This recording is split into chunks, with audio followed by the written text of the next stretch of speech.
Assalamualaikum warahmatullahi wabarakatuh.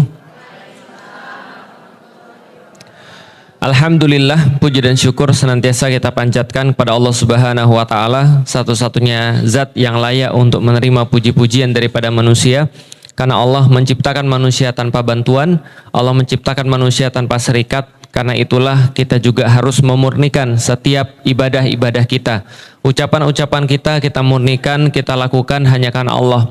Perbuatan-perbuatan kita murnikan, kita tidak lakukan kecuali hanya karena Allah. Dan mudah-mudahan ketika kita sudah mengikhlaskan, memurnikan setiap ibadah-ibadah kita kepada Allah, mensucikan Allah, dan juga kita mentauhidkan Allah, maka kita menjadi hamba-hambanya yang layak untuk mendapatkan keridhoannya. Dan kalau Allah sudah ridho, maka Allah akan memberikan apapun yang diperlukan oleh manusia. Yang pertama kali yang diberikan oleh Allah kepada manusia yang diridhoi oleh Dia adalah ampunan demi ampunan, dan sesungguhnya tidak ada satupun yang lebih diperlukan oleh kita sebagai manusia kecuali adalah ampunan-ampunan Allah. Maka kita berharap mudah-mudahan ketika Allah sudah mencintai kita sudah diampuni oleh Allah, maka kita diberikan banyak hal kebaikan-kebaikan, baik kebaikan di dunia ataupun kebaikan di akhirat. Kadang-kadang Bapak Ibu sekalian, banyak orang-orang itu terhambat hidupnya, terhambat aktivitas-aktivitasnya. Apapun dalam hidupnya itu terhambat karena dia tidak disayangi oleh Allah. Itu aja sih sebenarnya. Maka kalau misalnya kita nanti akan bahas di dalam kajian kita pada hari ini, melanjutkan kajian kita yang kemarin, dan kita juga bahas di dalam beberapa ayat-ayat di dalam Al-Quran, orang-orang yang Allah sayangi, orang-orang yang Allah berikan kemudahan dalam kehidupan, itu diawali dengan diberikan rahmah, kasih sayang itu. Jadi kalau sudah diberikan rahmah, baru kemudian diberikan yang lain, gitu kan ya. Jadi misalnya dalam suratul Kahfi, misalnya Rabbana atina min ladunka rahmah wa hayyi lana min amrina rasyada. Banyak sekali kata-kata seperti itu. Jadi doa-doanya para nabi, doa-doanya orang-orang soleh itu diawali dengan minta rahmah daripada Allah. Jadi kalau Allah sudah kasih rahmah, Allah kasih jalan keluar. Allah sudah kasih rahmah, Allah kasih petunjuk. Allah sudah kasih rahmah, Allah kasih banyak hal yang lain yang memudahkan dalam kehidupan kita. Pertanyaannya, bagaimana caranya mendapatkan rahmah? Caranya mendapatkan rahmah ya mentauhidkan Allah. Caranya mendapatkan rahmah ya menyayangi Allah. Maka siapa yang menyayangi Allah, mencintai Allah, mengikuti Nabi, ikut syariat, tauhid dan seterusnya, pokoknya melakukan semua ketaatan, Allah nanti akan sayang sama dia, rahmah. Makanya orang-orang yang disayangi oleh Allah itu nanti disebutnya wali. Karena wali itu diambilnya daripada perkataan yang sama dengan aulia. Wali aulia itu diambil dengan kata yang sama, yaitu adalah cinta. Jadi katanya sama, cinta. Jadi orang yang dicintai Allah, yang diberikan rahmah oleh Allah, namanya wali. Pernah tahu wali? Ya wali kota gitu ya, bukan. Jadi wali itu adalah orang-orang yang Allah cintai sehingga banyak hal yang dimudahkan oleh Allah di dunia ini. Dia misalnya punya masalah, Allah yang hilangkan. Dia misalnya punya keinginan, Allah yang mewujudkan, dan seterusnya. Jadi kalau seandainya kita bahas kemarin tuh ada kalkulator manusia, ada kalkulator Allah. Kalau manusia biasa tuh pakai kalkulatornya manusia. Kalkulatornya manusia itu kalau 2 tambah 2 4, 3 kali 3 ya 9, nggak mungkin lebih. Tapi kalau kalkulatornya Allah tuh beda. Makanya kalau misalnya mau mudah dalam kehidupan, ya jadilah orang-orang yang dicintai oleh Allah. Bagaimana cara jadi orang-orang yang dicintai oleh Allah? Mentauhidkan Allah dan taat pada Allah. Dalam hadis yang lain, Rasulullah Shallallahu Alaihi Wasallam menyampaikan, seorang hamba itu tidak akan pernah Allah ridho dengan seorang hamba, kata Rasul, sebelum dia melakukan kewajiban-kewajiban yang Allah perintahkan kepada dia. Jadi kalau Allah ridho, belum rahmah ini baru Allah ridho. Allah ridho kalau kita melakukan perbuatan-perbuatan yang Allah perintahkan yang wajib, itu Allah ridho. Puasa Ramadan, sholat 5 waktu, itu baru kewajiban. Jadi jangan merasa senang kalau baru melakukan kewajiban, karena itu artinya Allah baru ridho saja, tapi belum rahmah. Nah, lalu hadisnya dilanjutkan, kata Rasulullah, setelah mereka melakukan kewajiban-kewajiban, Allah ridho. Setelah Allah ridho, mereka meneruskan dengan melakukan perkara-perkara sunnah yang Allah berikan kepada mereka. Perkara-perkara sunnah itu apa? Perkara-perkara tambahan di dalam Islam. Misal, sholat ba'diyah dan sholat qobliyah. Halo. Ini pasti anaknya orang Cina ya. Sholat qobliyah, sholat ba'diyah. Misalnya sholat yang misalnya sholat nawafil ya, yang ada di dalam sholat kita sebelum subuh 2 rakaat. Sebelum zuhur 2 rakaat, sesudah zuhur 2 rakaat, sesudah apa lagi? Asar ada? Nggak ada, bagus. Setelah maghrib 2 rakaat, setelah isya 2 rakaat. Ini adalah kemudian namanya sholat sunnah nawafil. Nah, sholat sunnah nawafilnya dilakukan terus menerus, puasa sunnah dilakukan terus menerus. Kemudian dia juga sering sedekah, dia juga sering melakukan misalnya apalagi kebaikan sunnah semuanya dia jalankan. Maka kata Allah, Allah mulai mencintainya. Nah, berarti tadi kalau kewajiban Allah ridho. Lalu kemudian dia senantiasa melakukan kewajiban itu sampai Allah ridho, dia tambahkan dengan sunnah nawafil. Setelah sunnah nawafil, Allah jadi cinta, Allah jadi sayang. Allah kemudian memberikan dia rahmah. Setelah Allah memberikan dia rahmah, maka kata Allah apa? Di dalam hadis itu Rasul sampaikan, maka matanya akan menjadi mata Allah yang dia melihat dengan mata Allah. Artinya dia ngelihat segala sesuatu itu nggak mudah tertrigger, dia nggak mudah merasa sakit hati, dia nggak mudah merasa misalnya ya matanya bagus, maksudnya gitu. Lalu kemudian katanya di dalam hadis tadi apa lagi? Maka tangan dia akan menjadi tangan Allah, di mana dia akan berbuat dengan tangan Allah itu. Artinya apa? Artinya ketika dia menyelesaikan satu masalah dengan tangan manusia, itu biasa-biasa saja. Ketika Allah sudah mencintai dia, Allah menggunakan tangannya untuk membantu dia. Paham maksudnya? Maka kemudian hadisnya berkata lagi, kemudian kata Rasulullah, ketika dia meminta, Allah akan penuhi. Ketika dia nggak minta perlindungan pun, Allah akan lindungi dia. Itu kalau orang-orang sudah dicintai oleh Allah.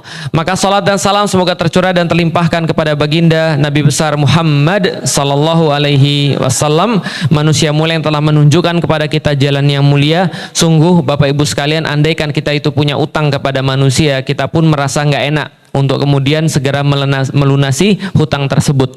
Tapi hutang kita terhadap Rasulullah jauh lebih besar daripada hutang kita terhadap manusia, andai pun kita punya hutang. Kenapa? Karena kalau tidak ada Rasulullah, maka kita tidak punya Islam. Kalau tidak ada Rasulullah, maka nggak ada yang ngajarin seperti apa jadi manusia yang sempurna.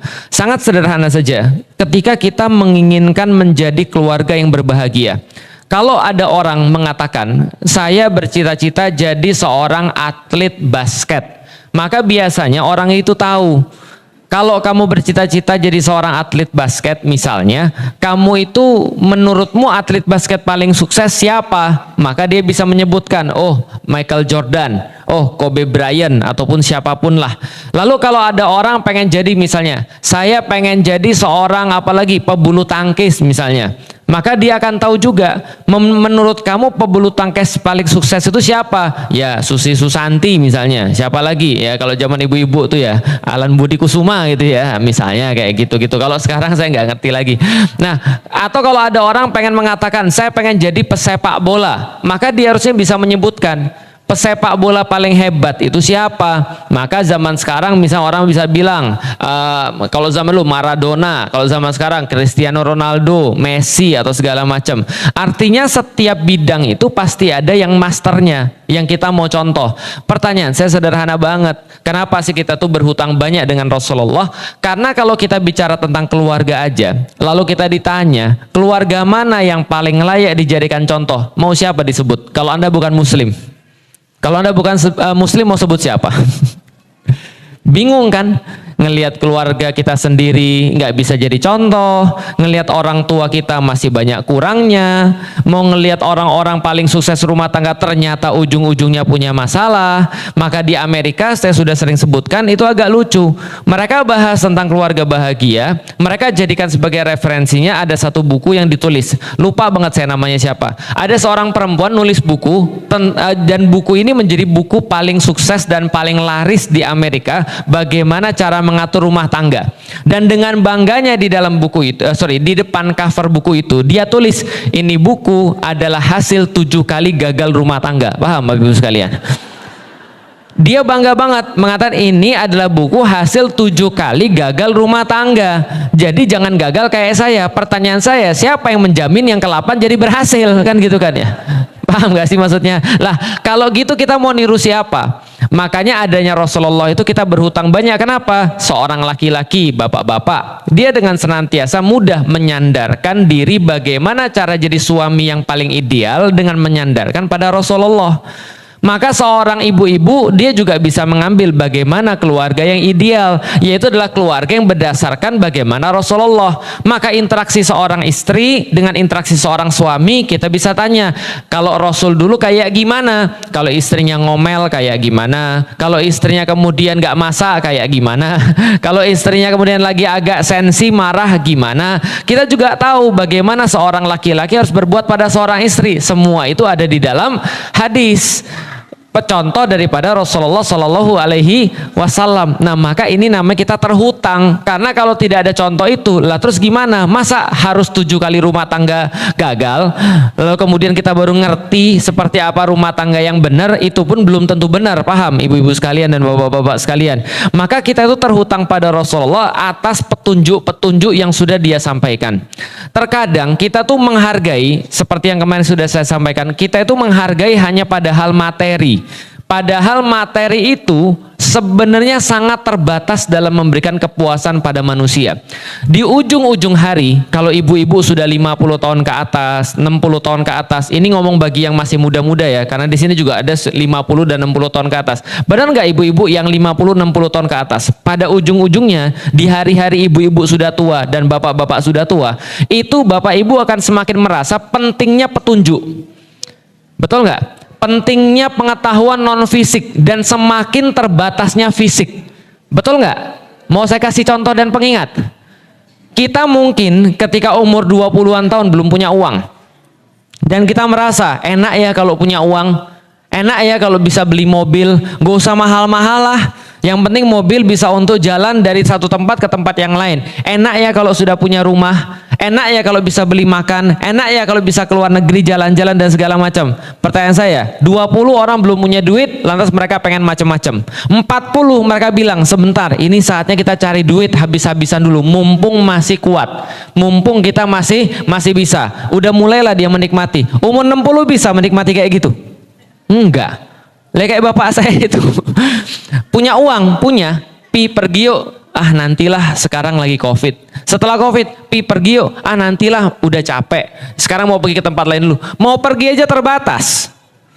Semua bisa beli karena kita punya uang, tapi apa semua bisa dimakan? Enggak juga. Makan daging kolesterol gitu ya, makan ini asam urat, makan itu jantung, udah semua nggak bisa dimakan. Makin terasa ternyata dunia itu makin lama makin sedikit dinikmati. Ternyata makin tua kita makin merasa, oh rupanya sakit hati paling luar biasa itu bukan sakit hati ketika nggak bisa beli daging, bukan sakit hati ketika nggak punya rumah atau rumah masih ngontrak. Sakit hati mah biasa aja, susah iya, tapi nggak sakit hati. Oh ternyata yang namanya sakit hati itu bukan nggak bisa pergi ke luar negeri, di saat yang lain sudah pergi ke luar negeri, saya cuma dapat fotonya doang di Instagram, ternyata itu bukan sakit hati, biasa aja, sedih iya, tapi nggak sakit hati. Ternyata sakit hati itu apa? Sakit hati itu ternyata anaknya masalah, itu sakit hati itu. Ternyata baru ngerti, oh ternyata kalau suaminya masalah itu sakit hati, sama suami juga sama. Maka semakin ke belakang kita baru ngerti, semakin kita perlunya petunjuk. Masalahnya adalah ibu-ibu dan bapak-bapak sekalian, masalahnya adalah kalau ada orang tidak mau belajar sejak muda, karena ketika dia masih muda dia merasa bahwa materi masih segala-galanya, karena itu dia fokus ngerjain materinya, dia bilang nanti aja kajian itu kalau saya sudah tua. Nah kalau dia sudah tua, mohon maaf, agak lebih sulit itu, agak lebih sulit. Makanya orang-orang zaman dulu, guru-guru mengatakan gini, yang namanya anak-anak itu kalau lagi belajar, kalau lagi mau mendapatkan hidayah itu seperti ngukir di batu. Tahu ngukir di batu ibu? Kalau ibu sudah berhasil ngukir di batu susah atau enggak? Susah. Harus punya alat, harus kemudian dipukul-pukul, lalu kemudian sampai ada ukiran di batu itu. Tapi kalau misalnya ngajarin orang tua itu seperti mengukir di atas air. Tahu maksudnya ngukir di atas air? Mau dipukul mau dia habis diukir hilang. Kalau gitu Ustadz, pengajian itu harusnya anak-anak muda. Betul. Kalau gitu orang-orang tua boleh nggak? Boleh. Bahkan wajib untuk orang tua. Kenapa? Lah orang tua bentar lagi mau berpulang.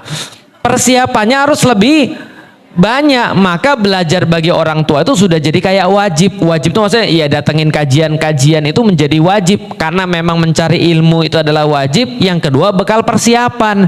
Kan enak tuh misalnya meninggal 5 hari sebelumnya ikut pengajian, meninggal beberapa hari sebelumnya lagi sedekah, kan kebaikan-kebaikan semua. Bukannya kita doanya husnul khotimah, Ustadz doain kita mati. Bukan, saya ngajarin persiapan mati.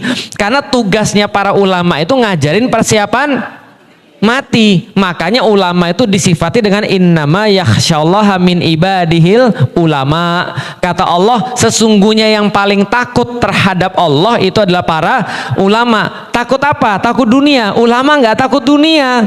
Kalau masih takut dunia, ya berarti bukan ulama. Ulama itu dunia tuh nggak ada urusan. Urusan mereka adalah akhirat. Bagaimana cara kembali yang paling bagus. Makanya ulama-ulama itu harus banyak ngomongin mati. Bisa dipahami Bapak Ibu sekalian. Dan terkhusus kalau sudah 60 tahun ke atas, kita sudah kasih tahu hadisnya kemarin, harus banyak mikir tentang mati. Kenapa? Karena di dunia sudah nggak ada yang bisa dinikmati. Bisa dipahami Ibu sekalian ya. Ini ada mie paling enak nih, dimakanlah sama orang-orang 60 tahun. Terasa enak? Enggak. Karena dunia tuh udah batasnya di situ. Jadi nggak ada lagi yang bisa menarik bagi orang-orang di atas 60 tahun kecuali mempersiapkan yang lebih nikmat, yaitu adalah akhirat. Nah, maka pada hari ini kita lanjutin bahas tentang yang tadi, tentang masalah aturan dalam demi aturan. Karena gini loh Bapak Ibu sekalian. Manusia itu, yang namanya manusia, dia itu tumbuh dan berkembang. Itu kan sudah pasti ya. Dia itu tumbuh dan berkembang, dan itu sudah pasti. Dari 0, lalu kemudian sampai 40 tahun, sampai masa-masa paling maksimalnya, kemudian turun lagi sampai meninggalnya. Kalau seandainya berdasarkan teori daripada para ulama, manusia itu kayak kurva parabolik. Manusia itu kayak kurva parabolik. Dari 0 sampai 40 tahun dia yang paling gagah-gagahnya. Setelah 40 tahun dia turun lagi. Contoh lihat ya. 1, 10, 20, 30, 40. 50 itu mentalnya sama kayak orang-orang sekitar 30. 60 itu mentalnya sama kayak orang-orang seperti 20. Maka umur sekitar 55 tuh pada mau kawin lagi tuh cowok-cowok tuh. Karena balik lagi puber, paham ya? Puber kedua namanya. Lihat ya, 10 ya, 20, 30, 40 ya. 30, 40 balik lagi. 10 tahun lagi tambah, itu kayak umur 30. 10 tahun lagi tambah 60 itu kayak umur 20-an. Makanya orang-orang tadi tambah lagi 70, itu kayak umur berapa? 10 tahun, kayak anak kecil. Nangis sendiri, tiba-tiba merasa sepi, marah-marah sendiri. Ya udah wajar aja. Namanya juga orang tua. Lah sebagaimana kita wajar kepada anak-anak. Anak-anak mau jalan-jalan di sini, saya nggak bakal marah. Kenapa? Namanya juga anak-anak. Tapi kalau ada orang 30 tahun jalan-jalan di sini, ah itu perlu ditawur ya, paham ya. Nah, artinya orang tua itu memang mendapatkan banyak pemakluman daripada anak-anak. Nah, lihat, setiap fase-fase kehidupan manusia itu kalau tidak berdasarkan dengan aturan yang benar, dia pasti rusak. Betul nggak? Kalau nggak dengan aturan yang benar, dia pasti rusak. Jangankan manusia, handphone saja, kalau Anda tidak ikut aturannya, dia akan rusak. Barang-barang yang namanya elektronik, kalau nggak ikut aturannya, dia pasti rusak. Makanya kalau kita punya barang-barang bagus, kita nggak akan pinjemin pada orang nggak ngerti. Betul? Baru beli handphone harganya 25 juta yang bisa dilipat-lipat. Terus anaknya bilang, pinjem mah, nggak usah, jangan. Kenapa? Karena kamu nanti nggak tahu aturannya. Dia pikir nanti bisa dilipatnya bolak-balik, paham Bapak Ibu sekalian? Jadinya patah. Kalau ada barang nggak ikut aturan, itu aja bakal rusak, apalagi manusia. Maka penting banget yang namanya aturan pada manusia. Paham sampai di sini? Orang 0 tahun aturannya beda, sampai ke 10 tahun aturannya beda, sampai ke 20 tahun aturannya beda. Bagian-bagian mana yang dia lagi berkembang, itu yang diatur. Umur 30, 40 tahun aturannya beda-beda. Makanya memahami aturan itu penting banget setelah kita memahami tentang perkara-perkara non fisik. Beberapa kajian kemarin kita cuma membahas dua itu. Ya kan ya, ada membahas tentang yatlu alaihim ayatihi wa yuzakihim. Sekarang kita mulai membahas tentang wa yu'allimuhumul kitabah wal hikmah. Bisa difahami? Contoh misalnya, kalau kita punya anak, pertama kali yang kita ajarin bukan aturan. Bukan aturan. Apa yang kita ajarin pertama kali? Yang kita ajarin pertama kali adalah saya ibu kamu, saya bapak kamu. Paham ya? Itu yang pertama diajarin. Maka orang tua begitu. Panggil dong papa, mama, gitu kan ya. Dia harus mengenali saya tuh orang tua kamu. Kita beliin dia makanan, kita melindungi dia. Dia tahu bahwa kita tuh sayang sama dia. Dia tahu bahwa kita tuh selalu ada buat dia. Kita peduli sama dia. Itu namanya yatlu alaihim ayatihi. Dia mengetahui bahwa kita tuh orang tua dia. Dia sadar betul bahwa kita senantiasa provide buat dia. Itu yatlu alaihim ayatihi. Yang kedua, yuzakihim. Itu berkaitan dengan emosional dia. Kalau nanti punya adik, sama adik jangan marah. Namanya kita itu harus sabar sama orang. Kita tuh harus berbagi sama orang. Jangan kasar ngomong sama orang dan seterusnya. Itu namanya wa yuzakihim, membentuk pribadinya dia, membentuk emosionalnya dia. Itu yang kita ajarin pada anak-anak. Anak-anak tidak perlu aturan karena memang belum perlu diatur. Tapi begitu dia sampai usia prabalik, baru kita perkenalkan aturan. Makanya Rasulullah sampaikan, anak itu tidak perlu disuruh sholat sampai 7 tahun baru dia bisa diajarin. Karena kalau Anda ngajarin anak-anak 3 tahun 4 tahun, ya siap-siap kecewa. Maka 3 tahun 4 tahun nggak perlu diajarin sholat, dibiasain aja. Saya kalau misalnya sholat sama anak saya 4 tahun 5 tahun, saya bawa dia ke masjid, ya terserah dia mau sholat kayak apa.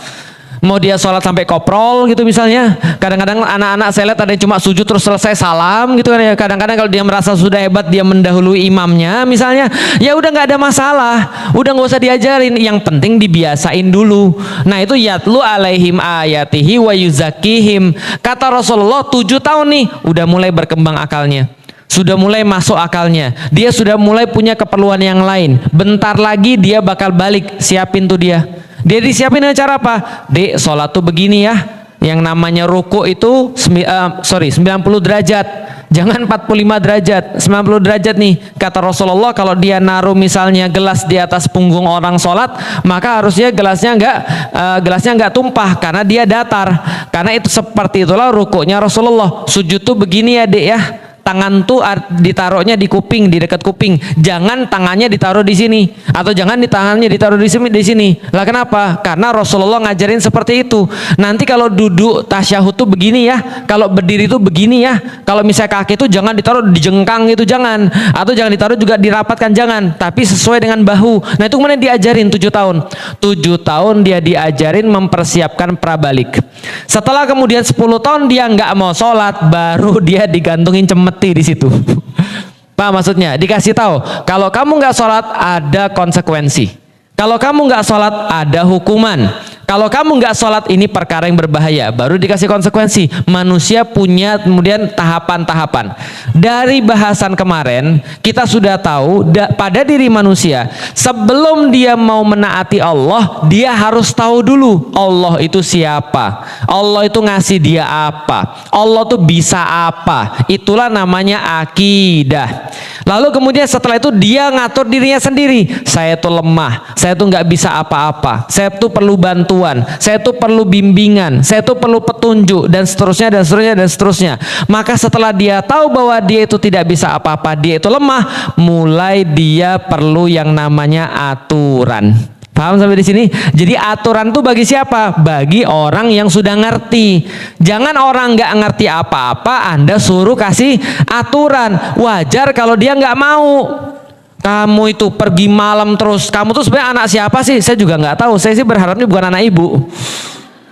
Lah kenapa? Karena dia nggak pernah dikasih tahu bahwa dia tuh harus sayang sama ibunya dulu. Karena kalau seorang anak sudah ngerti ibunya dan bapaknya, dan dia sudah tahu ibu dan bapaknya tuh kayak Rob bagi dia, yang ngasih makan, yang melahirkan, yang ngelindungin, yang ngasih dia segala macam. Ibu-ibu nggak usah ngomong, dia udah ngerti. Bisa dipahami ya? Kalau ada orang anak sudah sayang sama ibu nggak usah marah-marah. Dia pulang malam, ibu diem aja, dia udah ngerti. Saya salah ya bu ya? Besok enggak lagi deh. Kenapa? Karena dia sudah punya rasa cinta, sudah punya akidah tadi. Islam juga sama. Makanya banyak orang salah paham dengan Islam ketika dia memandang Islam itu cuma aturan. Salah paham dia. Karena kalau dia memandang Islam cuma aturan, Islam itu ribet. Islam itu nggak masuk akal. Islam itu agama yang kayak apa ya, otoriter. Islam itu nggak adil pada perempuan. Islam itu agama yang rumit. Islam itu agama yang susah karena dia paham cuma aturan-aturan doang. Paham sampai di sini? Karena dia lagi ngelihat Islam cuma aturan tanpa bahas dua tahapan pertama, langsung bahas dua tahapan kedua. Apaan tuh Islam? Poligami. Apaan tuh Islam? Cewek harus pakai kerudung. Apaan tuh Islam? Harus sholat 5 waktu, puasa 30 hari. Karena dia nggak pernah bahas cinta. Karena bagi orang yang cinta ini beda cara pandangnya. Contoh, saya kemarin kemudian dapat video, ada satu video seorang perempuan lagi marah-marah. Laki-laki zaman sekarang semaunya sendiri, semuanya toxic masculinity. Kalau seandainya ngelihat perempuan pasti direndahkan karena dia merasa dia lebih hebat daripada perempuan. Kenapa dia merasa lebih hebat? Mungkin karena dia punya gaji lebih banyak daripada kita. Dia bisa nyuruh-nyuruh kita di rumah tidur semaunya, cuci piring nggak mau, segala macam dibuat. Pokoknya kita cuma sekadar melayani. Laki-laki itu semuanya punya, sementara perempuan kasur. Lalu kemudian perempuan tuh cuma kasur, dapur, sumur. Selain itu kemudian laki-laki mau enaknya aja dan segala macam. Kenapa kita harus taat sama dia? Kan nggak mesti. Agama nih memang bahaya, pernikahan nih memang bahaya. Kenapa? Gara-gara pernikahan, gara-gara agama kita dipaksa tunduk sama laki-laki. Memang betul lah kita tuh nggak usah beragama, karena agama tuh cuma nyuruh kita tunduk pada laki-laki. Itu satu orang. Kenapa cara pandangnya? Lihat dia ngomel-ngomel kayak gitu, saya sudah bisa tahu dia nggak sayang sama suaminya. Jelas. Paham sampai di sini? Dia nggak sayang sama suaminya, jelas banget. Kenapa? Karena orang sayang, orang cinta nggak ngomong gitu. Paham nggak sih maksudnya? Ada lagi satu orang lagi, dia bilang gini, saya taat sama suami saya. Bukan karena apapun, karena saya yang milih dia dan ini pilihan saya. Saya nyuciin baju dia, saya ngelayanin dia, saya masakin buat dia, saya ngepel rumah. Itu karena keinginan saya, karena saya pengen nyenengin dia. Beda. Paham ya? Orang yang sayang sama orang yang nggak sayang, orang yang punya cinta sama orang nggak punya cinta itu berbeda. Karena orang yang nggak punya cinta menjadikan setiap aturan itu beban. Tapi kalau ada orang sudah mencintai, setiap aturan itu bukan jadi beban, itu justru jadi sebuah hal yang apa ya? Merasa dia tuh malah senang. Sekarang pertanyaan saya kepada Anda sederhana. Pas anak-anak Anda masih kecil, mohon maaf, dia BAB, Anda nyebokin atau enggak? Iya kan ya? Anda nyebokin, Anda kemudian bersihin dia, kalau dia nangis Anda temenin, kalau sakit Anda temenin dan segala macam. Anda lakukan itu beban atau tidak? Sementara ada nggak yang menjadikan itu sebagai beban? Banyak. Ya sederhana aja, ada mohon maaf di negeri-negeri yang lain, di Indonesia juga ada yang namanya babysitter buat orang tua. Namanya senior care, lupa saya senior care apa gitu namanya. Pokoknya dia babysitter untuk orang tua. Orang tua kalau sudah BAB bisa bersihin diri sendiri? Nggak bisa, dia yang melakukan. Bagi dia itu beban atau enggak? Beban. Makanya dia dikasih uang. Ya kan ya, karena ini beban dia dikasih uang. Karena ini beban kerja. Pertanyaannya, ibu pernah dibayar untuk ngasuh anak-anak? Kenapa nggak pernah dibayar? Malah seneng gitu kan ya. Malah ketika sudah mopokin, sudah ini seneng rasanya. Malah kita bilang anak siapa nih gitu kan ya. Sampai lupa ingatan saking senengnya. Nah, kenapa ibu-ibu melakukan semua itu senang? Karena punya rasa cinta. Itu berlaku dalam hal apa saja.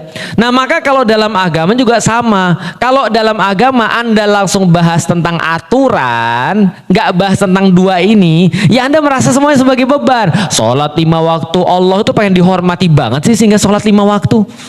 Allah itu kok gitu sih ya, membedakan antara laki-laki dan perempuan. Yang laki-laki nggak usah tutup aurat, yang laki-laki tutup aurat tapi auratnya cuma dikit, cuma dari pusar sampai dengan lutut. Sementara kita yang perempuan semuanya suruh tutup. Nggak adil banget sih. Memang berarti itu kayaknya Allah itu adalah ciptaannya orang-orang Arab, ciptaannya laki-laki. Buktinya apa? Laki-laki banyak enaknya, kita nggak enaknya. Really? Itu kan ya, benar seperti itu. Itulah perkataan orang-orang yang nggak pernah bahas tentang rasa cinta tadi. Tapi kalau dia udah yakin Allah itu yang menciptakan dia, yang menyediakan segala sesuatu buat dia, maka aturan-aturan itu terasa tidak begitu problem. Bahkan dia menjalani itu jadi senang. Berlaku juga sebaliknya. Pernah lihat suami-suami yang dia itu kayak takut istri? Pernah lihat kalau mau lihat sebelah sana tuh, lihat tuh. Pernah lihat suami-suami kayak takut istri? Suami yang takut istri nggak akan terjadi kalau suaminya nggak cinta sama istrinya. Paham maksud saya sampai di sini? Karena kalau dia nggak sayang sama istrinya, dia berontak tuh, bukan takut. Karena laki-laki itu sebenarnya nggak bisa diatur. Jadi sebenarnya saya juga nggak pernah menyalahkan tentang suami takut istri. Karena kenapa? Efek daripada rasa sayang, kadang-kadang dia kayaknya takut, kayaknya nurut terus. Padahal dia sayang, dia nggak mau menyakiti, dia nggak mau kemudian membuat ibu-ibu susah dan segala macam. Maka dia kemudian nurutin apapun kemauan ibu-ibu sekalian. Bisa difahami ya? Bagi orang-orang yang lain, laki-laki yang lain, itu aja takut istri, pergi futsal minta izin, itu kan ya. Apalagi misalnya gini-gini takut sama istri, gini takut sama istri, apa istri dipenuhin dan segala macam. Belum tentu juga. Kenapa? Bisa jadi yang ngomong ini dia kemudian belum beristri, sehingga nggak ngerti rasa cinta sama istri itu gimana. Atau bisa jadi yang ngomong kayak gitu efek mencintai istri berbeda dengan orang yang lain. Jadi nggak serta merta. Maksud saya gini loh, kalau kita melihat sesuatu berat bagi kita, nggak berat bagi orang lain, coba kita tanya apa yang dia punya atau apa yang dia pikirkan, apa yang dia rasa secara non fisik sehingga membuat itu ringan banget bagi dia. Paham sampai di sini? Contoh, ada seorang sahabat suruh jihad, itu berebut. Bukan seorang sahabat, semua sahabat itu suruh jihad, itu berebut. Bisa kebayang nggak zaman sekarang ada orang suruh jihad berebut? Ada juga orang berebut hidup. Ini berebut. Rasulullah bersabda, nanti kalau bendera saya dipegang oleh Zaid bin Harithah. Ketika Zaid bin Harithah sudah wafat, maka gantikan oleh Ja'far bin Abu Thalib. Ja'far wafat, gantikan dengan Abdullah bin Rawahah. Kalau Abdullah bin Rawahah wafat juga, silakan pilih di antara kalian. Lah, berarti orang sudah tahu nih, 3 orang nih mati semua besok. Paham sampai di sini? Kan kalau Zaid wafat diganti sama Ja'far. Ja'far wafat diganti sama Abdullah. Abdullah bin Rawahah wafat diganti sama yang lain. Berarti orang sudah tahu 3 orang nih syahid besok. Ketika mereka sudah tahu bahwa 3 orang nih syahid besok, apakah mereka bilang jangan masuk ke barisannya Ja'far, jangan, dia nomor 2 mati, gitu kan ya? Apalagi masuk ke Zaid nih, jangan, dia yang pertama, jangan. Enggak, sahabat justru malah berebut untuk jadi pasukannya Zaid. Sampai pasukannya Zaid baru mereka memenuhi pasukannya Ja'far, baru memenuhi pasukannya Abdullah bin Rawahah. Kenapa? Mereka mau ridho Allah, mereka sangat cinta pada Allah sehingga tidak sanggup untuk lama-lama ketemu dengan Allah dan Rasul. Paham sampai di sini ya? Ini adalah orang-orang yang beriman pada zaman dulu. Kenapa? Rasa cinta itu kadang-kadang membuat sesuatu yang nggak masuk akal. Kadang-kadang saya ngelihat ada orang kayak kemarin ya, ada seorang ibu ngurusin 3 anak berkeperluan khusus. Seorang ibu ngurusin 3 anak berkeperluan khusus. 1 aja udah luar biasa. 3, gimana ceritanya? Maka pertanyaan pertama yang saya ajukan kepada ibu tadi adalah, ibu, apa yang ibu pikirkan dan ibu rasakan sehingga ibu kuat untuk ngurusin 3 anak ini? Nanti dia cerita tuh, nah itu yang berharga tuh. Paham ya? Karena kalau sudah diceritain kenapanya, kita sudah ngerti itu, kita juga akan bisa menjalani hal yang sama. Karena kalau kita nggak bisa menjalani hal yang sama, karena kurang 2 tadi, yatlu alaihim ayatihi wa yuzakkihim. Ada orang kayak Buya Hamka 4-5 jam baca Quran sehari. Kebayang nggak? Kebayang nggak 4-5 jam baca Quran sehari? Mungkin kita belum kebayang. Tapi kalau kita tahu kenapa beliau melakukan itu, kita jadi kebayang. Tahu kenapa Buya Hamka baca Quran 4-5 jam sehari? Itu dilakukan beliau semenjak beliau ditinggal oleh istrinya. Saking sayangnya dia pada istrinya, saking kehilangan dia pada istrinya, dia khawatir begitu dia kehilangan istrinya, dia lebih sayang istri daripada Allah. Maka dia buat 4 sampai 5 jam untuk supaya nggak sedih, supaya tetap terhibur dengan Al-Quran, dia 4 sampai 5 jam baca Al-Quran. Kalau kita mengalami hal yang sama, mungkin kita juga bisa lakukan itu. Bisa difahami ya. Maka kalau ada orang-orang yang lagi rajin ibadah, ada orang yang melakukan sesuatu di luar keinginan, di luar pengetahuan kita, di luar kemampuan kita, tanya apa yang menyebabkan dia bisa seperti itu. Karena kalau Anda cuma memahami aturannya doang, Anda akan menganggap Islam itu kejam. Anda akan menganggap Islam itu rumit. Anda akan menganggap Islam itu sangat menyusahkan. Kenapa enggak agama yang lain aja? Itu loh agama sebelah. Itu ibadahnya cuma sepekan sekali. Itu pun kalau sempat, enggak pergi juga enggak apa-apa. Daripada Islam harus Jumatan laki-laki. Kalau enggak Jumatan 3 kali, serius dia kemudian menghindari Jumatan, tanda-tanda kekufuran, gitu kan ya. Apalagi misalnya puasa 30 hari. Kenapa enggak kayak agama sebelah? Puasanya lebih enak. Puasanya adalah menghindari sesuatu yang dia senangi. Berarti kalau dia senang main game, puasanya main game. Kalau dia senang nyeteh, dia puasanya ngeteh. Kalau dia senang ngopi, dia puasanya ngopi. Kalau dia senangnya nasi padang, dia puasa nasi padang. Kan bisa makan nasi timbel. Paham Ibu sekalian? Nah, ini adalah puasa menurut mereka lebih ringan daripada puasa kita. Kenapa nggak puasa kayak gitu aja? Kenapa harus Islam? Semuanya detail, rambut aja kelihatan aja dimarahin, gitu kan ya. Sedangkan agama yang lain bahkan rambutnya nggak cukup satu, ditambah rambut yang lain. Paham Ibu sekalian? Nah, kenapa semua ini harus kita pahami supaya kita tahu bahwa beragama Islam itu justru nikmat.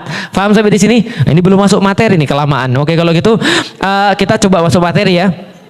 Jadi kita bahas tentang wa yu'allimuhumul kitaba wal hikmah. Kita membahas tentang bagaimana Allah mengajari pada manusia tentang kitab dan hikmah. Dua itu sudah, sekarang 2 lagi yang di belakang. 4 metode. Nanti kita akan perdalam satu persatu. Oke.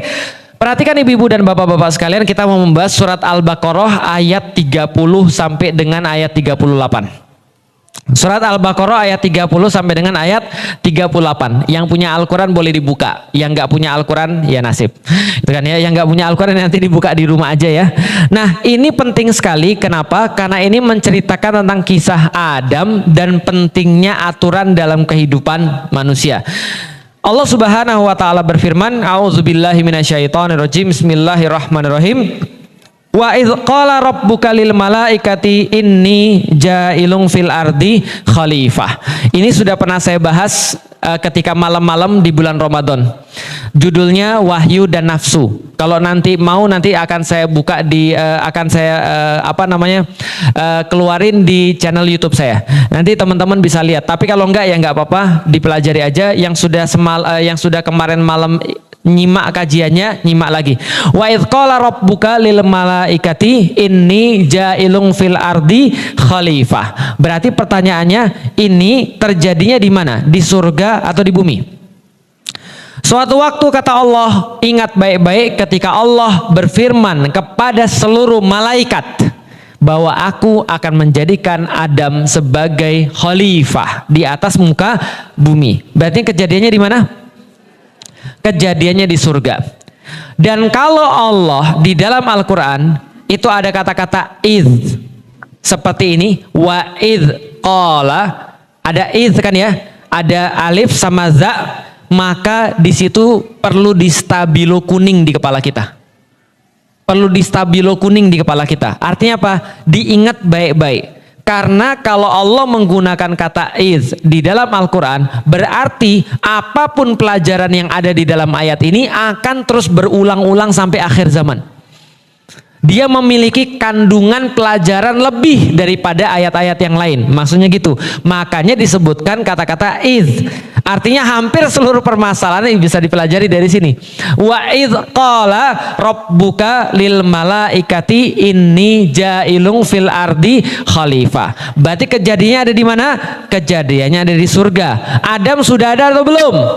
Belum ada. Maka ketika Adam belum ada, segala macam kemudian belum ada manusia, Allah bilang, aku pengen menjadikan Adam, yang Adam ini adalah manusia, sebagai khalifah di atas muka bumi. Kita bahas dulu tentang khalifah untuk sebagai sebuah semacam kayak penegasan dulu.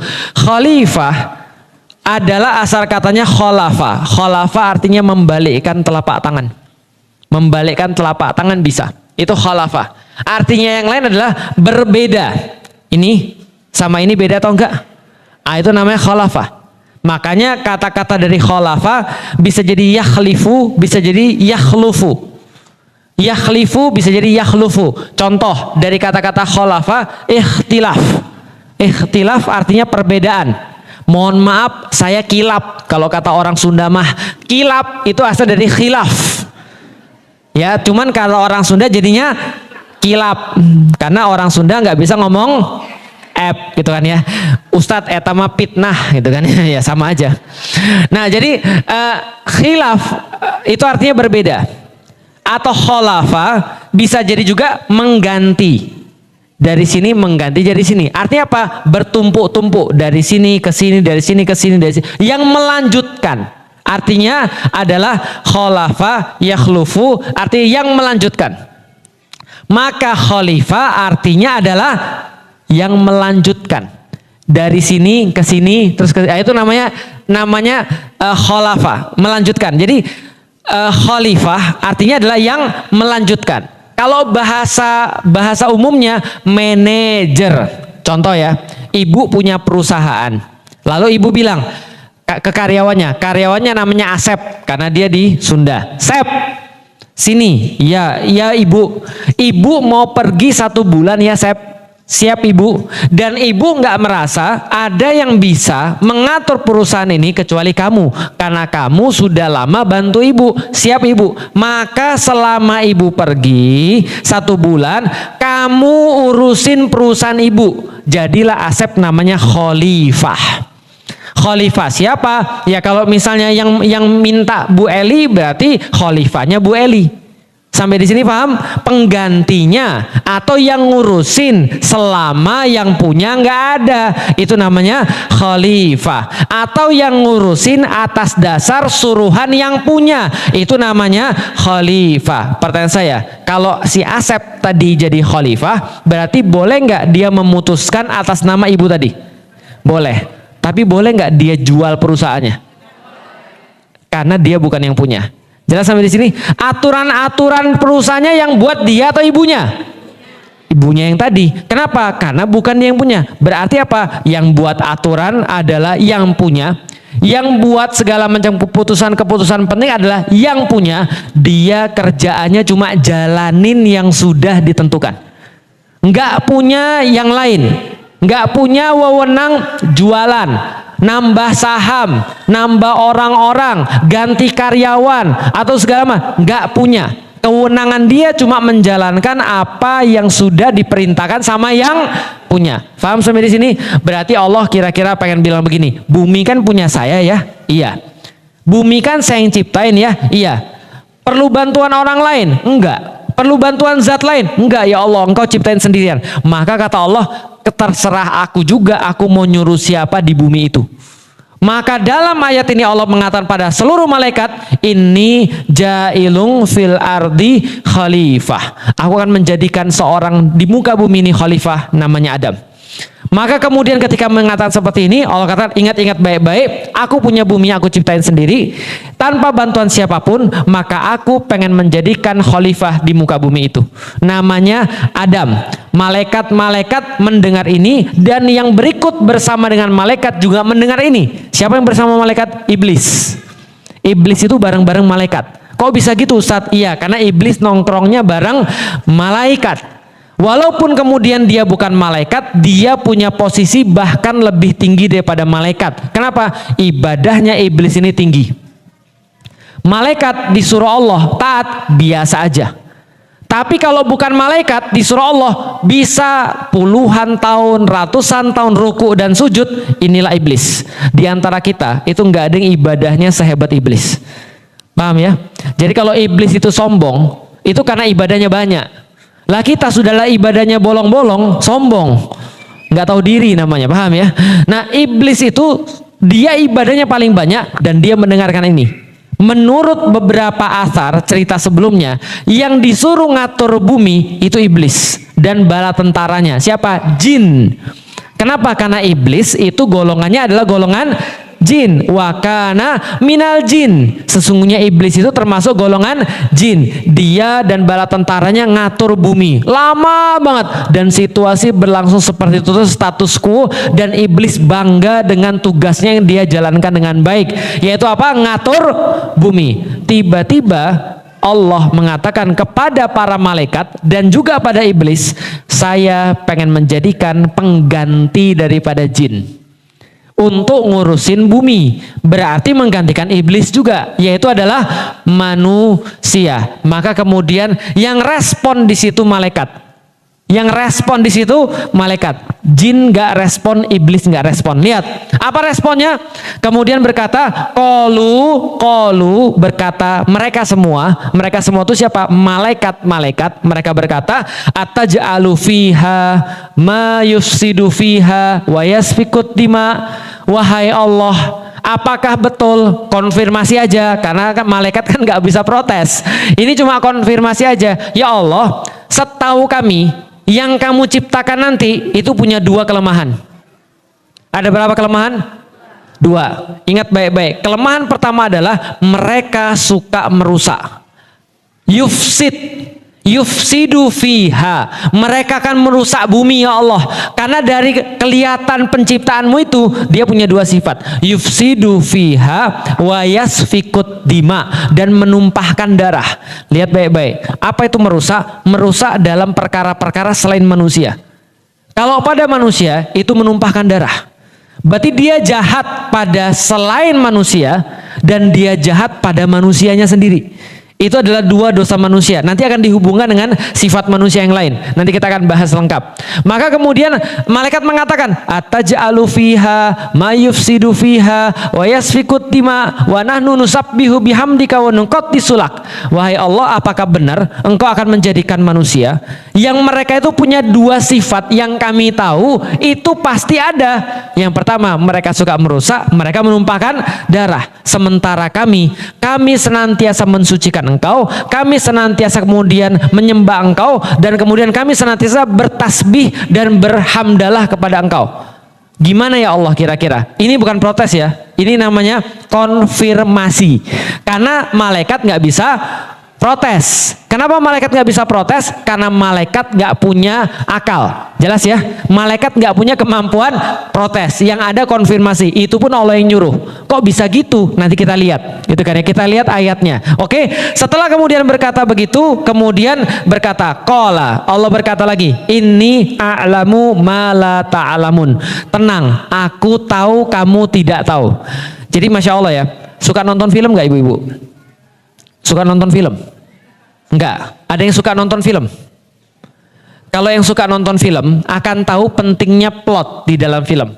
Plot itu adalah bagaimana alur cerita, dan yang kedua pentingnya skinning, pentingnya dari sini ke sini ke sini. Cut videonya tuh kayak apa? Kalau ada orang nggak ngerti, maka dia nggak tahu apa bedanya film jelek dan film bagus. Film bagus dan film jelek adalah pembabakannya itu sangat halus kalau film bagus, dan perpindahan scene-nya itu sangat apa ya? Sangat menarik, nggak terlalu lama juga nggak terlalu sebentar. Kalau ibu-ibu pernah baca selain Al-Quran, saya pernah baca, itu pembabakannya kalau kayak nonton film, itu mohon maaf, itu kita nggak sanggup lama-lama dengerinnya, nggak sanggup lama-lama baca, atau kemudian nggak sanggup lama ngelihatnya. Kenapa? Kadang-kadang terlalu detail sehingga kita merasa nggak perlu, kadang-kadang terlalu kemudian cepat pergantiannya. Al-Quran itu pembabakannya luar biasa. Jadi kalau misalnya kita baca itu, kita kebayang itu scene-nya kayak apa di kepala kita. Wa idz qala rabbuka lil malaikati inni jailun fil ardi khalifah. Ketika Allah berkata, oh bagi settingnya udah tahu kayak begini. Tiba-tiba malaikat bilang begini. Ketika malaikat bilang begini, pindah ke scene ini, pindah ke scene ini. Nanti kita lihat begitu. Artinya Al-Quran itu menyenangkan untuk dibaca bagi orang-orang yang ngerti.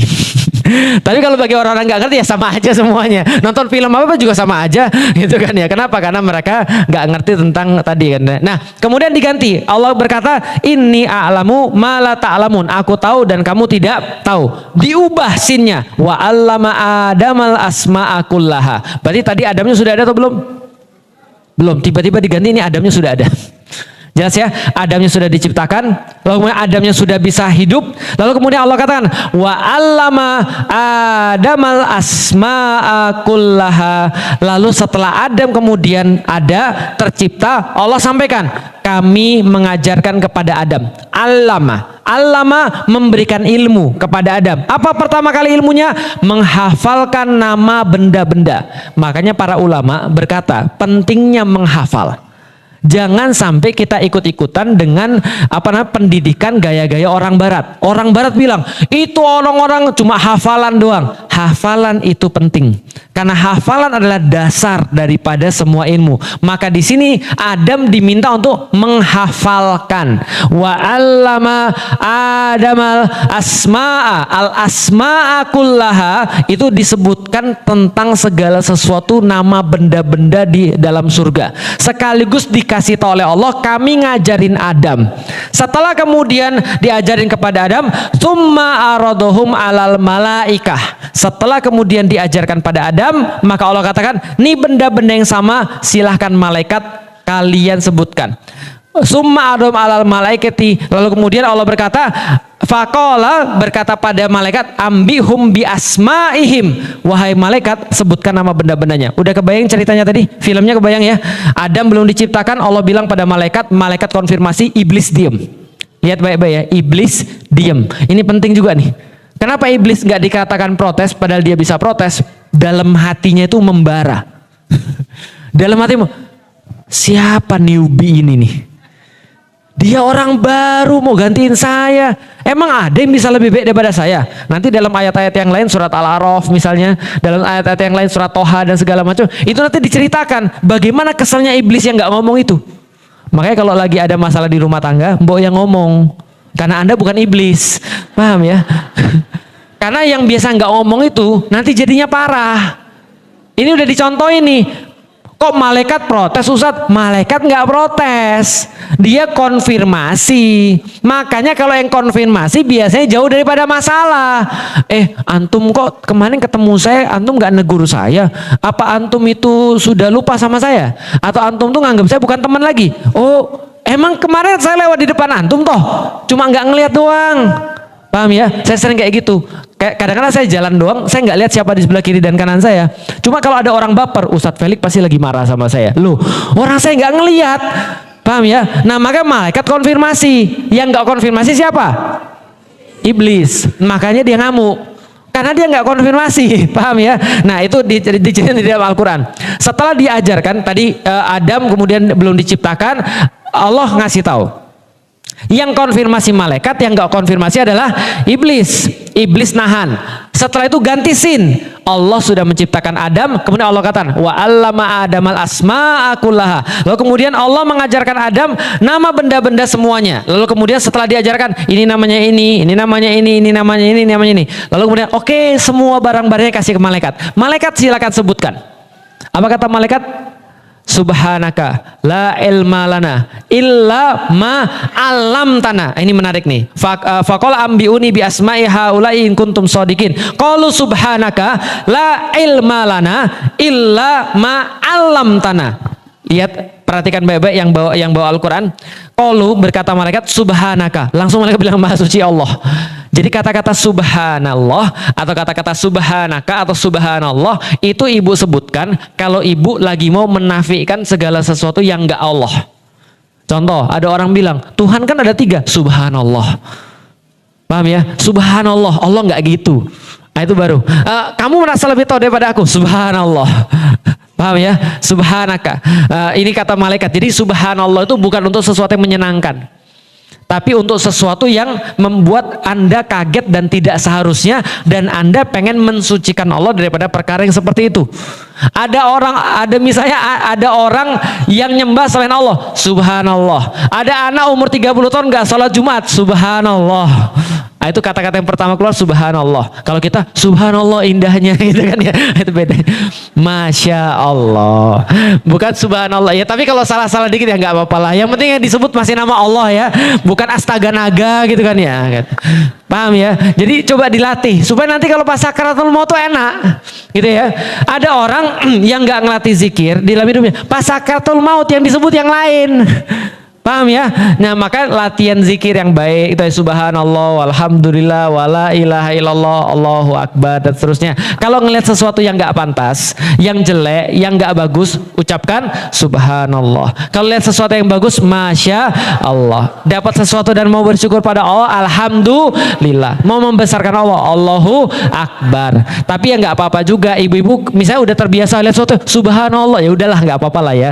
Namanya juga udah terbiasa, gitu kan ya. Tapi maksudnya mau jelasin aja kata-kata malaikat subhanaka artinya adalah ya Allah aku tuh cuma konfirmasi gitu kan ya, itu pun yang kau yang nyuruh aku gitu. Kenapa? Lihat nih, subhanaka la ilma lana, kami tidak punya ilmu illa ma alam tanah, kecuali yang sudah diilmui kepada kami. Artinya malaikat itu kayak komputer.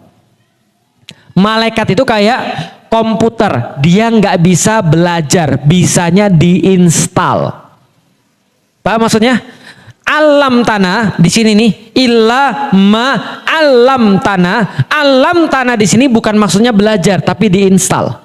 Kami tidak punya ilmu kecuali yang dikasihkan pada kami. Berarti setiap perbuatan malaikat itu Allah yang atur, termasuk dia nanya. Paham sampai di sini? Berarti bukan protes ya, karena malaikat nggak bisa protes. Allah nyuruh supaya kita itu tahu scene-nya kayak apa, babaknya kayak apa, ceritanya kayak apa. Paham sampai di sini? Lalu kemudian apa yang dikatakan oleh malaikat? La ilma lana illa ma 'allamtana innaka antal alimul hakim. Sesungguhnya engkau yang maha mengetahui, engkau yang maha bijaksana. Ya Allah, engkau berbuat sesukamu ya Allah, nggak apa-apa. Lalu kemudian berkata Allah, qala berkata Allah, ya Adamu ambihum bi asmaihim. Oke, lihat nih. Tadi sudah dikasih, ini namanya ini Adam, namanya ini Adam, ini namanya Adam, ini namanya ini. Oke, selesai. Malaikat sebutkan. Malaikat nggak bisa. Setelah malaikat nggak bisa, Allah bilang, Adam, sebutin pada malaikat. Falamma amba'ahum bi asma'ihim. Maka kemudian Adam menyebutkan nama satu persatu dan gak ada yang salah. Adam hafalannya kuat. Adam belajar singkat, cepat, kuat. Disebutin nama benda surga dan seluruh pengetahuan-pengetahuan yang Allah ajarkan pada dia yang tidak pernah bisa dilakukan oleh malaikat. Sudah ketahuan di sini? Ada tingginya dan lebihnya manusia dibanding malaikat? Sudah. Lantas setelah kemudian Adam kemudian mengatakan, maka Allah berkata, kalau Adam ambihum bi asmaihim falamma amba'ahum bi asmaihim, ketika sudah disebutkan nama benda-benda surga itu, qala alam aqul lakum, bukankah sudah aku katakan kepada para malaikat, ini a'lamu ghaibas samawati wal ard wa a'lamu ma tubduna wa ma kuntum taktumun. Lihat baik-baik, Allah bilang, bukankah sudah aku kasih tahu kepada kamu bahwasanya aku tahu semua hal. Lihat, aku tahu semua hal. Aku tahu apapun itu, bahkan yang engkau sampaikan dan apa yang engkau tidak sampaikan. Sama di sini, ini penting banget. Kenapa? Lihat ya, di dalam Al-Quran kita sudah tahu tadi kejadiannya. Allah bilang pada malaikat, di situ ada siapa? Ada iblis. Yang ngomong siapa? Yang nggak ngomong siapa? Berarti yang menyampaikan siapa? Malaikat. Yang nyimpan siapa? Itu tuh, lihat tuh. Aku tahu kata Allah, siapa yang ngomong, apa yang kau sampaikan, dan apa yang kau sembunyikan. Yang nyembunyiin siapa? Iblis. Artinya dalam ayat ini ada banyak pelajaran. Pelajaran pertama Allah kasih tahu, tuh kan lihat, kenapa aku milih Adam? Karena Adam punya sesuatu yang tidak dipunyai oleh malaikat. Apa yang diketahui oleh malaikat? Dua hal. Manusia menumpahkan darah, manusia merusak. Tapi apa yang diketahui oleh malaikat juga tapi tidak disampaikan, Adam punya akal yang malaikat nggak punya. Itu yang dia ketahui, makanya dia bisa belajar, malaikat nggak bisa. Itu pelajaran pertama. Pelajaran kedua, Anda tahu ketika ada orang marah tapi nyindir, dia ngomongnya ke sini, panahnya ke situ. Apa maksudnya? Allah lagi ngasih tahu, karena Anda pas aku bilang aku menjadikan Adam sebagai khalifah di atas muka bumi, ada yang grundel tuh, ada yang hatinya panas, ada yang hatinya nggak terima, tapi dia nggak mau ngomong, dikira aku nggak tahu. Allah bilang aku tahu, dan yang dengar ini juga malaikat serta iblis. Iblis tahu, oh ternyata manusia itu bisa menyebutkan nama benda-benda yang nggak pernah bisa disebutkan oleh malaikat. Dia punya lebih daripada malaikat. Iblis juga ngerti nih, lihat. Maka Allah bilang, tuh lihat, saya tahu apapun di atas muka bumi ini, ataupun apapun di atas semuanya. Saya tahu langit, saya tahu bumi, saya tahu semuanya. Di dalam hati kalian saya tahu, yang kalian sampaikan saya tahu, yang kalian sembunyikan saya tahu. Yang disembunyikan malaikat bahwa manusia punya akal. Yang disembunyikan iblis, dia gerundel. Dia nggak mau terima Adam. Paham di sini? Oke, apa pelajarannya? Jangan menyembunyikan segala sesuatu. Apalagi di rumah tangga. Kalau ada masalah sampaikan. Walaupun mungkin ada beberapa hal yang nggak harus disampaikan secara terbuka di depan umum. Jangan di DM. Jangan di story. Jelas ya, Ustadz saya itu cuma berusaha menyampaikan apa yang Ustadz bilang. Kalau ada masalah itu disampaikan. Jangan publik.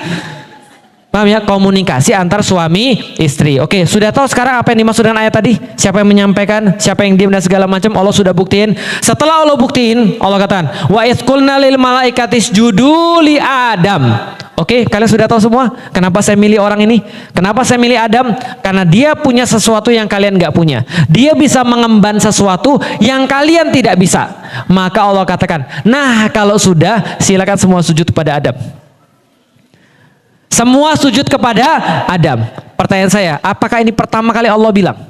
Enggak. Allah bilang ini berkali-kali. Dalam ayat-ayat berikutnya, dalam tafsir-tafsir, dalam hadis kita tahu bahwa Allah itu bilang berkali-kali, saya akan menciptakan manusia namanya Adam untuk menjadi khalifah, dan kalau sudah diciptakan kalian akan bersujud sama dia. Kenapa? Bukan menghebatkan dia, bukan membuat dia merasa mulia, bukan, tapi karena aku yang nyuruh. Kenapa? Ini ciptaanku yang paling sempurna.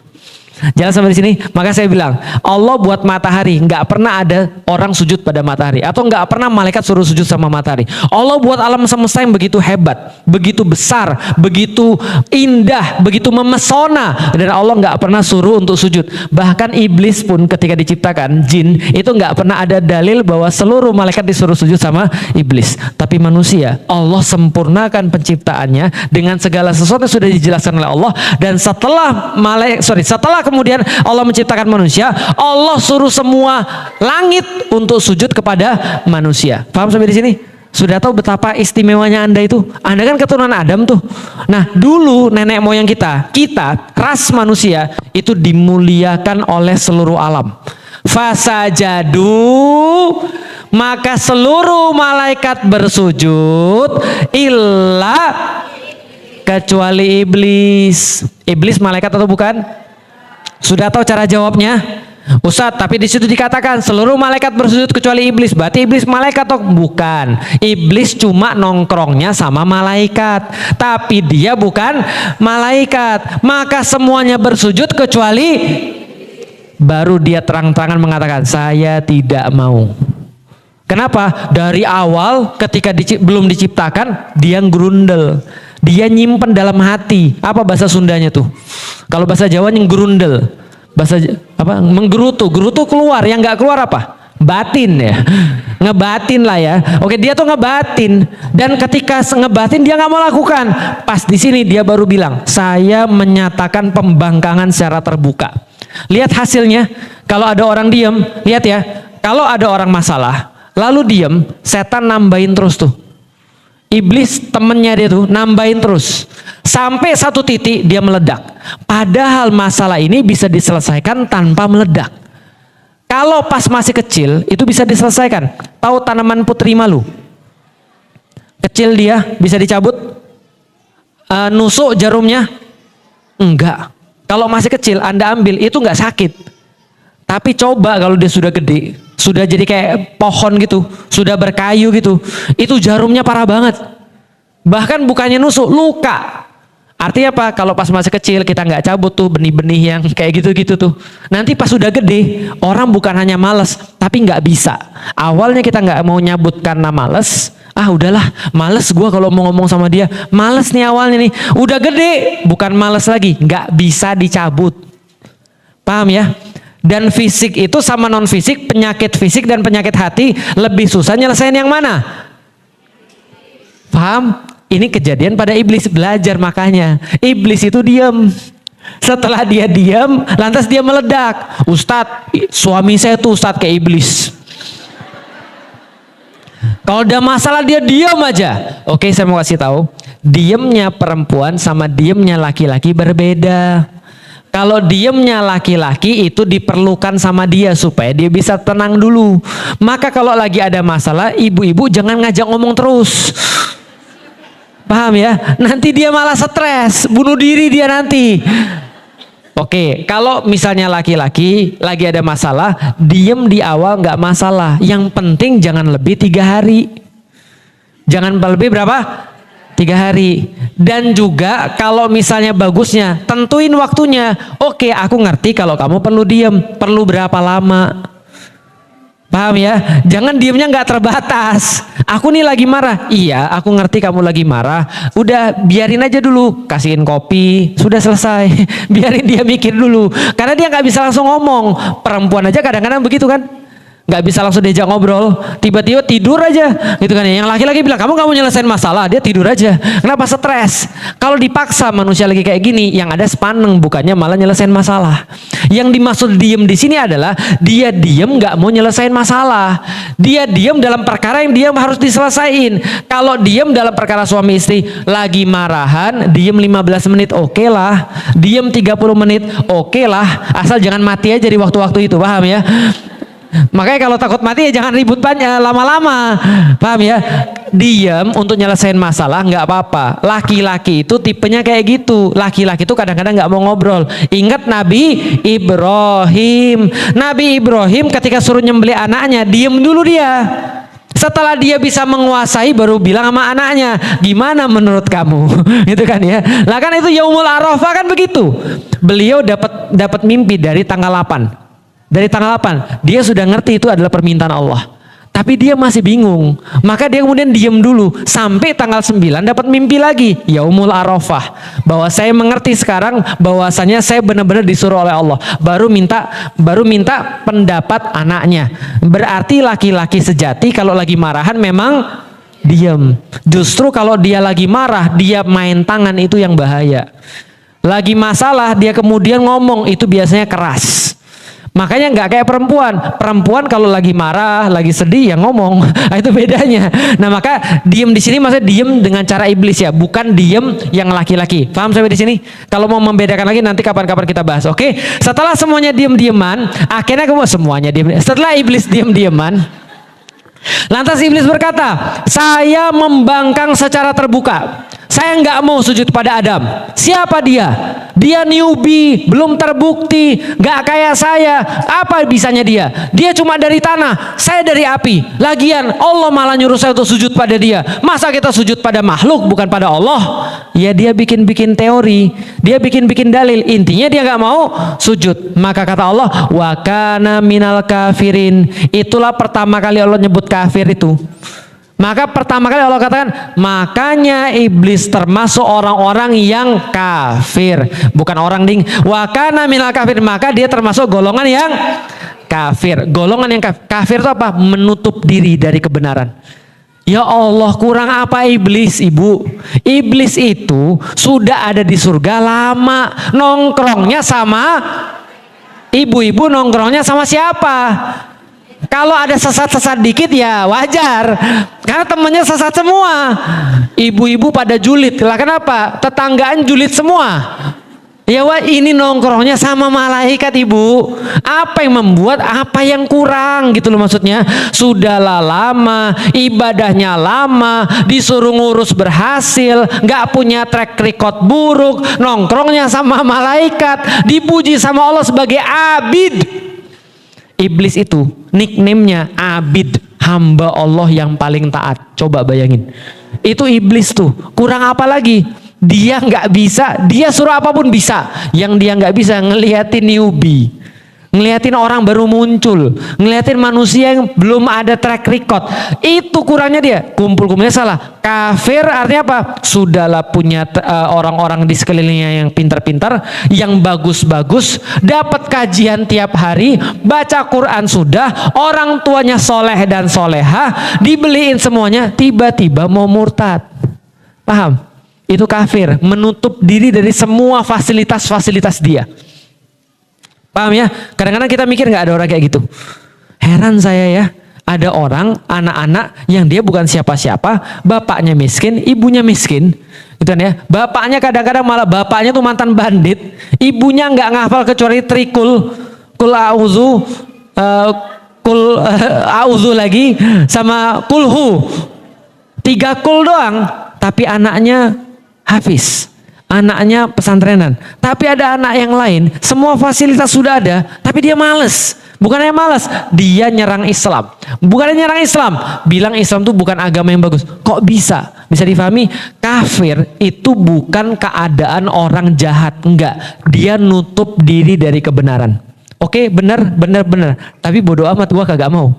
Wa kana minal kafirin. Nanti akan kita bahas kenapa orang-orang kenapa bisa jadi kafir. Lah, setelah itu selesai ya. Tadi sin tadi sudah selesai, sin ini sudah selesai, sin terakhir sebelum kita masuk ke tanya jawab ya. Wa qulna ya Adam uskun anta wa zaujukal jannah. Oke, sudah selesai. Semua suruh sujud, nggak mau tuh iblis. Iblis kemudian disuruh keluar daripada surga. Setelah disuruh keluar daripada surga, termasuk orang-orang kafir, maka kemudian Allah bilang, "Adam, uskun anta wa zaujukal jannah."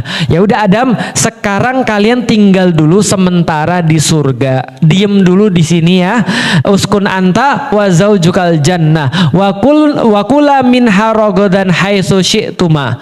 Dan makan semuanya, apa saja, sebanyak apapun, semua yang ada di dalam surga ini oleh kalian berdua. Wala taqraba hadhihi syajarah. Tapi cuma aku minta jangan deketin buah yang ini. Ini aturan pertama Allah. Wa kula minha ragadan haitsu syi'tuma wa la taqrabu hadhihi syajarah. Jadi kemudian kalian boleh makan semua ini kecuali jangan makan pohon yang ini. Jelas ya? Itu aturan cuma satu. Semua dimakan, satu nggak boleh. Tahu tugas syaitan? Tahu tugas syaitan? Menjadikan semua yang banyak tuh jadi nggak berharga dan yang satu ini jadi berharga banget. Paham sampai di sini? Belum paham? Selingkuh itu ya begitu. Paham ya? Anda punya istri yang cantik, pintar masak, sabar, lalu kemudian apa lagi? Pintar usaha, segala macam. Mendadak semua kelebihan dia tuh Anda buta dengan itu. Tiba-tiba ada orang lain cantik enggak? Itu kan yang ngomongnya juga biasa, pendidikan ya biasa, segala macam ya biasa, tapi jadi cantik banget. Nah itu tugasnya syaitan. Ini serius ini. Makanya kalau ada kata-kata itu pelajarannya banyak. Termasuk dunia. Tahu nggak orang nggak bahagia itu apa? Orang yang nggak bisa menikmati sekeliling dia, pengennya yang lain. Punya handphone Samsung, gitu kan ya? Pengennya Ipin. Paham maksudnya? Karena mendadak jadi nggak menarik bagi dia. Padahal handphone yang sono emang menarik, sama-sama aja. Tapi mendadak jadi menarik. Lekuknya itu loh Ustadz. Di belakangnya tuh ada boba 3 itu loh Ustadz. Yang saya tuh bobanya nggak ada Ustadz. Jadi menarik banget. Itu loh Ustadz. Karena ya itu tadi tugas iblis itu membuat yang Anda nggak punya. Jadi Anda pengen banget sehingga Anda tidak merasa syukur terhadap apa yang Anda punya. Lah buktinya apa? Belilah tuh Ipin 21 juta misalnya atau 30 juta misalnya ya. Setelah Anda pegang itu ya, Anda akan lihat yang lain lagi bagus. Serius ini. Makanya semua manusia itu kesetanan. Memang semua manusia itu ya setan. Bukan semua manusia itu digoda oleh. Apakah Ustadz tidak? Lebih parah. Lebih parah. Semua orang yang lebih tinggi imannya digodanya lebih kuat. Serius, kenapa? Setan godain saya, itu kalau berhasil hadiahnya lebih banyak. Karena saya bakal nyesatin yang lain. Paham maksudnya? Artinya kalau ibu-ibu sama saya semuanya digoda. Iya, semuanya digoda. Nah, makanya kemudian dikatakan tadi wala taqraba hadhihi syajarah. Jangan dekati semua pohon yang satu ini. Lah kenapa nggak boleh dideketin? Karena kemudian kalau Anda deketin, Anda termasuk orang-orang yang zolim gitu kan ya. Kalau Anda deketin termasuk orang-orang yang zolim. Nah, lalu kemudian kita lihat sudah berganti ya. Adam, Anda dan istri Anda semua masuk ke dalam surga. Semua boleh makan kecuali satu pohon. Kalau kamu makan satu pohon, fatakuna minaz zolimin. Engkau termasuk orang yang zolim. Apa itu zolim? Zolim adalah Anda menempatkan sesuatu tidak pada posisinya. Paham ya? Itu loh yang banyak. Kenapa nggak mau dimakan? Islam itu aturannya banyak Ustadz. Islam tuh yang nggak boleh dikit, cuma babi dan turunannya. Paham? Ya cuma turunannya banyak Ustadz. Ya itu masalahnya. Ada kuas gitu kan ya. Ada gelatin. Tulangnya bisa jadi apa dan segala. Ya babi, darah. Coba banyakan yang dilarang atau banyakan yang dibolehin? Lah kenapa orang tuh nyarinya yang haram ya? Paham gak sih maksudnya? Ya diantara banyak yang Allah boleh itu loh. Nikmat-nikmat semua itu. Lah kenapa yang nyarinya haram? Ya setan memang. Paham ya? Ya memang godaan setan, godaan iblis. Menjadikan yang gak boleh jadi menarik. Ustadz, kata orang selingkuh tuh ada manis-manis ya Ustadz? Ya itulah setan itu. Paham ya? Setan itu menjadikan yang berbahaya jadi nikmat. Menjadikan sesuatu yang nggak boleh jadi dicari. Itulah tugasnya iblis atau setan. Oke, wakana minal kafirin. Sebentar, jadi hilang nih ayatnya ini. Oke, wakana minaz zolimin. Sebentar, mana ini? Oh ya ini, fatakuna minaz zolimin, sorry. Haitsu syi'tuma wala taqraba hadhihi syajarata fatakuna minaz zolimin. Kalau engkau mendekati pohon ini, berarti engkau orang yang zolim. Pelajaran berikutnya. Pohon apa namanya? Pohon apa namanya? yang sudah datang bilang nggak ada, yang bilang pohon khuldi. 1, 2, 3, 4. Oke, banyak lumayan. Nama pohonnya bukan pohon khuldi. Nama pohonnya adalah pohon ini.